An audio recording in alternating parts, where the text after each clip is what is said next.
Olá pessoal, estamos mais uma vez aqui em nosso canal no YouTube, cuja meta, objetivo é gerar autoconhecimento,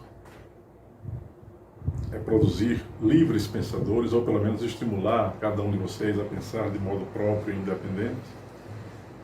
E hoje nós vamos tentar fazer uma reflexão a respeito da origem do mal, ou o que é o mal, ou na perspectiva humana, como de fato devemos encarar essa coisa tão estranha que nos envolve, que é a questão do mal. Antes de mais nada, aquele velho pedido para se inscrever no canal, para vocês ofertarem o like de vocês e assinar as notificações, o sininho das notificações, para a gente continuar realizando esse trabalho de conteúdo na seara do autoconhecimento. Sem mais delongas, vamos tentar refletir então sobre o mal. Filosoficamente, é um paradoxo afirmar o mal tendo como causa da realidade um fator de perfeição absoluta. Ou a causa de tudo é perfeita e gera coisas perfeitas a partir de si mesma, ou a causa de tudo é imperfeita e, portanto, o mal surge como uma decorrência inevitável daquele tipo de energia ou tipo de fonte que emana a vida dotado de algum grau de imperfeição. Mas há também um ponto intermediário relacionado às forças que engendram os mundos manifestados, e eu não vou falar sobre isso aqui. Vamos nos deter apenas na ideia do mal. Por que o mal existe? Por que sofremos, já que o sofrimento está alicerçado com o mal? Mas por que existe em nossa psique, em nossa condição mental e espiritual, a deliberada atitude de provocar dor no outro ou de provocar dor em nós mesmos? Já que também o mal ele não fica dissociado da questão da dor, da questão da própria necessidade em fazer atos que se perfilem como sendo danosos ao nosso organismo, à nossa mente e aos outros. Uma das coisas mais inquietantes, sem dúvida nenhuma, é pensar o mal. Mas o que de fato é isso? Se nós pensarmos o bem, nós inevitavelmente teremos que pensar o mal. Mas se nós pensarmos em causa e consequência, em atitudes justas ou injustas, se pensarmos em atos que fogem ao controle humano ou fenômenos e acontecimentos que fogem ao controle humano e que geram algum tipo de dor, sofrimento, superlativos, isso também é o mal, e a causa que engendra a vida, em sendo onisciente, não poderia permitir que os seres emanados dela sofressem em níveis tão intensos assim. Compreendem? De duas uma, ou o mal é produto inevitável da ação humana, ou o mal é o produto inevitável da ação humana adicionado do fator da própria causa que emana a realidade. Wilhelm Friedrich Nietzsche costumava afirmar que sem a condição de superar a dualidade da vida, e ele lança um livro com o título Para Além do Bem e do Mal, ou seja, sem a condição de pensar a realidade fora desses níveis duais, não há possibilidade para o ser humano vencer uma espécie de mal que é terrível, que é a necessidade de pensar a vida sob limites e regras rígidos. E Nietzsche estava correto. Mas isso não muda o estado de coisas, não é, pessoal? Nós sofremos e nós sentimos o mal. A ação deliberada de alguém contra nós, a ação deliberada e cruel de nossa parte em relação também a nós mesmos, no caso de pessoas viciosas que dilapidam o próprio organismo físico com vícios das mais diferentes matizes, vícios dos mais diferentes aspectos, isso é uma forma de mal. Para Platão e Sócrates, por exemplo, o mal é produto da ação equivocada do ser humano, portanto da ignorância. portanto de avidya, na perspectiva hindu, ariano-hindu. Mas o mal, para Hobbes e para Rousseau, esse defende a tese de que o ser humano nasce bom e a sociedade o corrompe. E Hobbes não, diz que o ser humano nasce mal, ou se ele nascer mal, ele é preciso que um Estado totalitário ou autoritário ponha-lhe as regras para que ele possa saber viver. Será que de fato o ser humano nasce mal e precisa de um Estado autoritário para ditar as regras de conduta? Ou será que o ser humano nasce com todas as possibilidades abertas para poder bem agir? De fato, a educação é um elemento essencial para que o ser humano possa agir bem. O chamado sumo bem da tradição filosófica antiga. Mas a educação não é apenas a retenção de dados e informações, que de fato é um processo útil. A educação tem a ver com a expressão de painéis, de circunstâncias que exalem as potências que o ser humano guarda no seu íntimo. Ou seja, estimular o ser humano a interpretar filosoficamente a realidade, a desenvolver algum tipo de habilidade artística ou musical ou poética, fazer com que o ser humano possa expressar sua espiritualidade sem que ele se utilize de processos dogmáticos, religiosos para poder evoluir. Isso nós não vemos na nossa sociedade. A educação integral, holística no caso, ela priorizaria um ser humano voltado para a própria consciência e não apenas o imediatismo das necessidades básicas de sobrevivência. O que é o mal? Já pararam para pensar que toda ação que nós efetivamos gera consequências as mais diversas, que para uma pessoa poderá ser boa e para outra poderá ser má? Porque o nível de evolução dessas pessoas é distinto. E a relatividade do próprio processo evolutivo também é algo que não pode ser expressado. E alguém que se arvore dono de uma verdade inquestionável, afirmando que o bem são esses e o mal é aquilo de lá, também é uma atitude reprovável e equivocada, se a gente quiser levar em conta uma evolução. Afinal de contas, estamos num processo evolutivo que não pode ser refutado. Se o mal existe, ele começa a partir da nossa própria forma de pensar o mundo. Se, por exemplo, começarmos a dar intensidade na nossa sociedade a pessoas melhores que outras, grupos socioeconômicos com mais privilégios em relação a grupos com menos condições, isso gerará um mal terrível na sociedade, como gera em boa parte da civilização humana atual. Já que exemplos de racismo estrutural e outros abundam nos fatos do mundo há muito tempo. Mas o mal, ele precisa ser pensado sob a perspectiva também metafísica. E unindo a visão espiritual metafísica com a visão humana, da ação humana, do antropos, ou seja, do ser humano enquanto detentor da realidade, é o ser humano que detém o poder para decidir entre o bem e o mal. Não são forças divinas ou espirituais que fazem isso. Então, você está querendo dizer, Josiane, que Deus, espíritos, consciências suprafísicas, seja lá o que for, não determina o valor do bem e do mal? Na condição humana, penso que não. Mas se voltarmos à velha questão de Epicuro, seu famoso paradoxo, quando ele afirmava que, existe o mal, tá. Deus sabe que existe o mal, Deus pode acalmar o mal, Deus sabe que existe o mal, Deus sabe que pode acabar o mal, e ele não faz? Por quê? É o livre-arbítrio.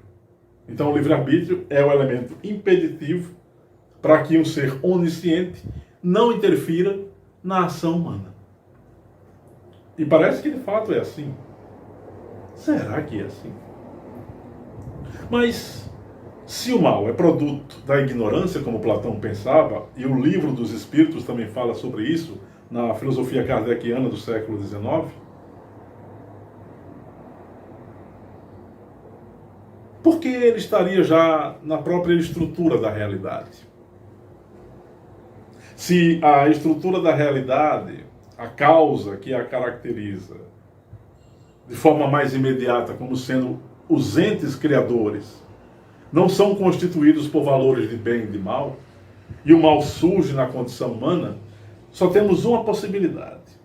O mal é produto da ação do ser humano, e não necessariamente de uma força criadora que não é a força divina suprema. Mas vamos dilapidar essa ideia e voltar à causa suprema. Foi essa causa que criou, que foi essa causa que engendrou, que criou os chamados entes criadores, os demiurgos. E qualquer coisa que esses seres façam, a responsabilidade última será de quem? Dessa causa. Portanto, no paradoxo de Epicuro, não pode haver uma perfeição absoluta, nem uma onisciência absoluta e nem uma onipotência. Porque se a força divina, a causa primeira, sabe que o mal existe e não faz para deixar de existir, ele é sumamente responsável. Eu gosto de pensar o ser humano como um ser para todas as possibilidades. Isso me libertou, isso fez com que eu não seguisse regras tão limitadas no que tange às questões morais, ou mais apropriadamente, a questão moralista. Eu não sou muito fã de moralismo, mas eu sou um fã ferrenho de moralidade. Porque a moralidade, ela implica na consciência das atitudes de um modo o mais reflexível possível. Ou reflexiva possível. Eu vou ficar com Platão, numa perspectiva mais abrangente. Quando este afirma, repito, que o mal é produto da ação equivocada do ser humano. Rousseau, eu apertaria a mão de Rousseau e diria a ele: meu irmão, de fato, o mal pode ser produto da sociedade que o corrompe, o homem nasceria bom. Mas, Rousseau, deixa eu fazer uma reflexão contigo, cara. Como você sabe que o homem nasce bom? Quais são os elementos que você tem para afirmar isso? Já que quando nascemos em tese, com todas as possibilidades para o bem e para o mal. Mas, Josiane, há um aspecto de índole que você percebe em determinadas crianças quando elas vão crescendo. Elas vão tomando atitudes mais cruéis em relação a outras, ainda que, logicamente, as crianças não saibam o que estão fazendo. Mas observa-se alguns pendores. Observa-se algumas atitudes estranhas nas crianças. Não seria isso uma prova, uma evidência, uma constatação de que em outras existências nós estivemos perambulando por aí? Essas ideias inatas, esses instintos que ficam se desabrochando na medida em que a criança se desenvolve e que não é produto da interferência nem de pais, nem de professores e nem de ninguém, é do próprio espírito reencarnante ou da consciência imantada a um corpo físico, só tem como efeito de pensar ou como modo para compreender a existência de vidas passadas. Isso é um fato lógico. Então, Rousseau, o mal, o bem, o ser humano não nasce bom necessariamente, mas nasce com todas as possibilidades para a ação. E se nós visitarmos agora, pessoal, a física quântica? Vocês já estão cansados de saber a respeito do velho conceito da física quântica, que diz que, dependendo do modo como o observador interage com a realidade em que ele está ali envolvido, ele produzirá uma mudança na realidade. Então vamos lá. Todos nós somos observadores porque todos nós estamos observando o mundo a cada instante, recebendo as impressões deste mundo e percebendo as nossas próprias impressões. E dependendo do modo como colocamos o foco da nossa mente, de maneira intensa, iremos mudar essa realidade mais cedo ou mais tarde. Em assim sendo, um mal absoluto não pode existir, nem um bem absoluto. Já que, segundo Heráclito de Éfeso, filósofo pré-socrático, filósofo da natureza, Panta rei, tudo é fluxo, tudo está fluindo, não existe nada que não dure para sempre. Tudo irá se modificar. E um conceito interessante que eu aqui quero abrir para vocês. A ideia de eternidade como um processo sem fim talvez mereça uma outra reflexão.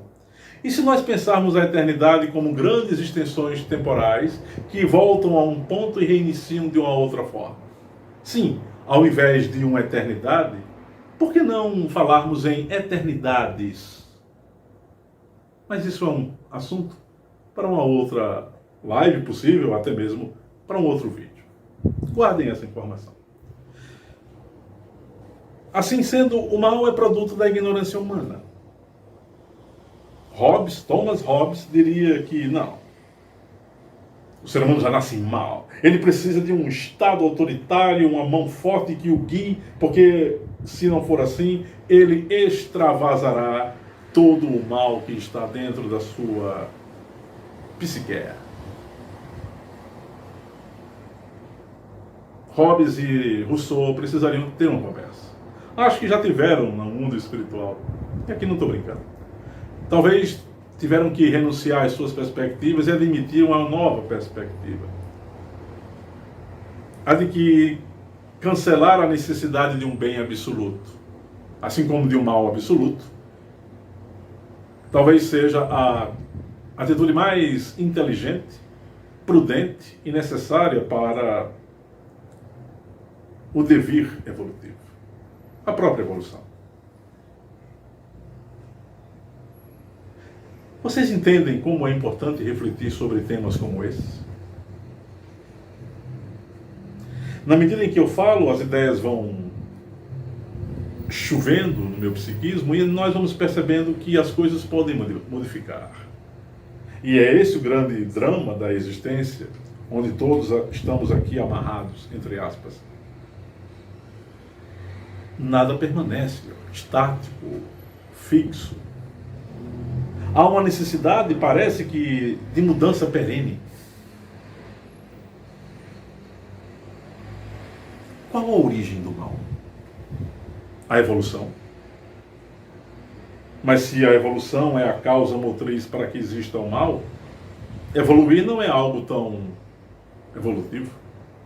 Já que o mal sempre carrega, repito, sua parcela de sofrimento. Mas vamos cair naquela velha cantilena de afirmarmos que o sofrimento é necessário para a evolução. Sem o sofrimento não há evolução. Nós só poderemos sofrer pela evolução. Será? Que Deus bom é esse que produziria o sofrimento como módulo de viagem, automóvel que o conduziria à evolução e, portanto, o sofrimento é esse automóvel? Algo está errado.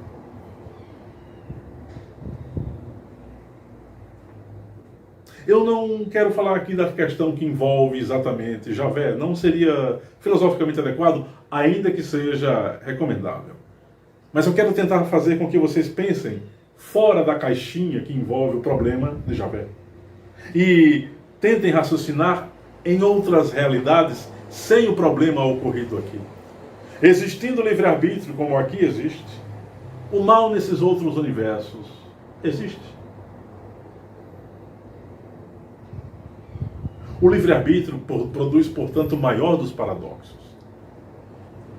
O paradoxo de que qualquer ação é ambivalente. Ela tem uma dupla face. A espada de dois gumes, descrita no Apocalipse. Ou seja, nós somos verticalizados para atitudes nobres, nós somos horizontalizados para atitudes mais baixas. Ou nós assumimos aspectos vibracionais mais densos ou assumimos aspectos vibracionais mais sutis, mais velozes, menos apegados a uma condição que nos deixa doentes. O que é filosofia, se não a arte de pensar sobre aquilo que deveria ser uma necessidade diária?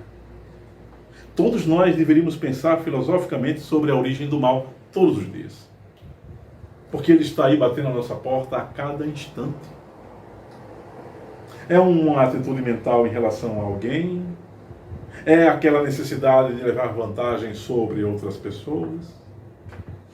É a atitude sociopática de prejudicar milhares de pessoas, não importando o que lhes venha a acontecer, mas desde que você tenha um sucesso? Isso é sociopatia do pior nível. E o mundo está cheio de pessoas que estão no alto comando com esse tipo de ação. São pessoas cruéis, cuja ressonância vibratória lhes virá de uma maneira tão intensa que nem aqueles 3 tipos de karma, eu chamo, repito, ressonância vibratória de karma, né? Prarabdha karma, Sanchita karma e Anaikaman karma, vão dar conta de tanta crueldade.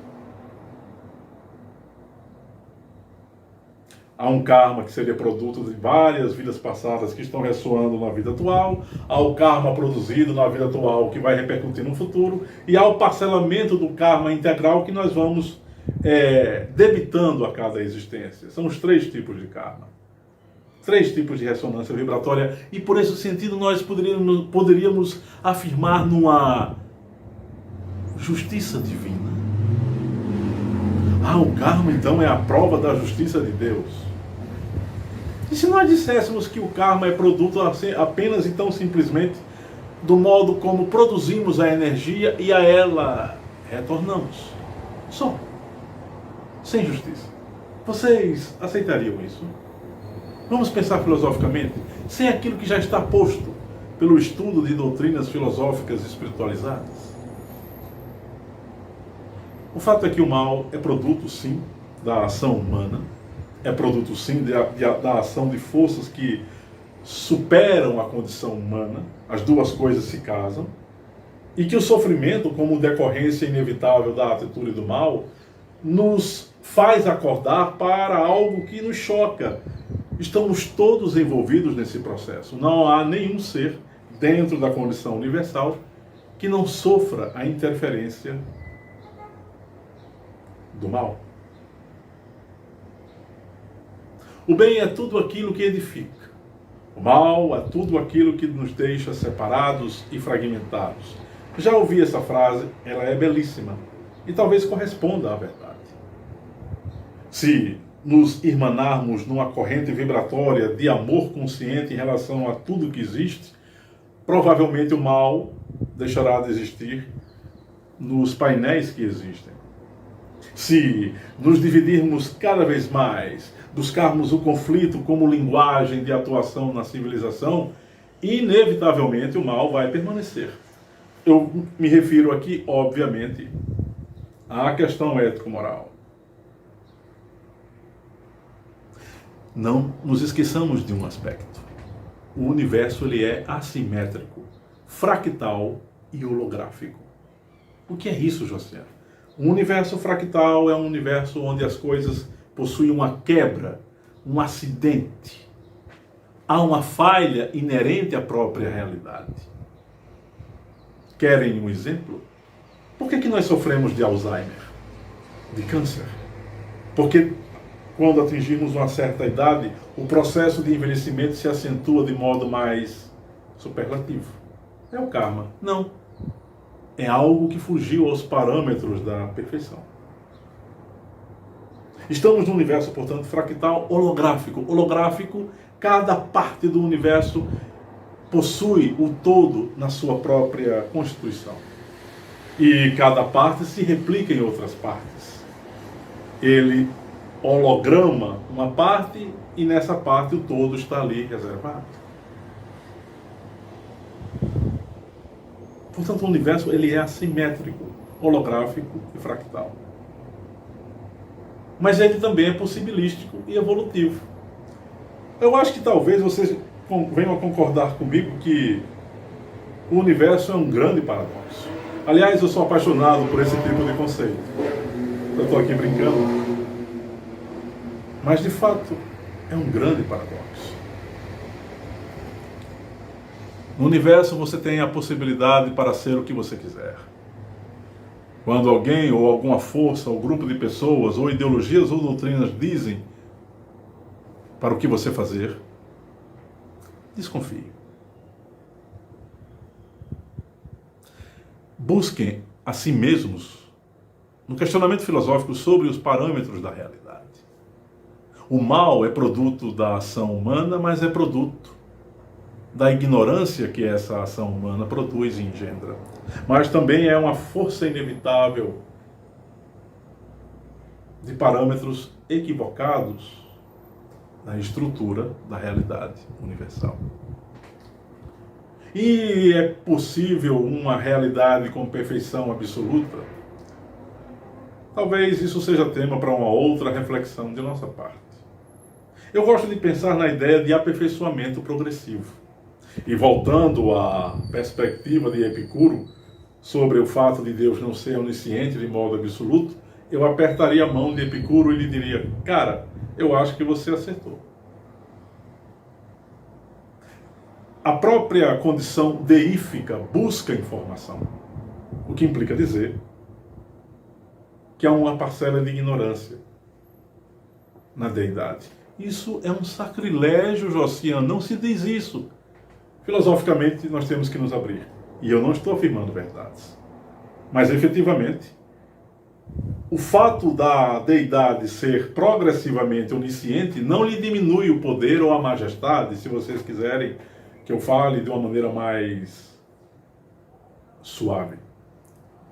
Aliás, esse conceito é evolutivo. Deus estaria evoluindo também. E a sua onipotência também ficaria alicerçada nessa busca por informação ou por aquilo que ela, em tese, ignora. Portanto, haveria uma onisciência, uma onipotência progressivas da parte dessa tal suposta deidade.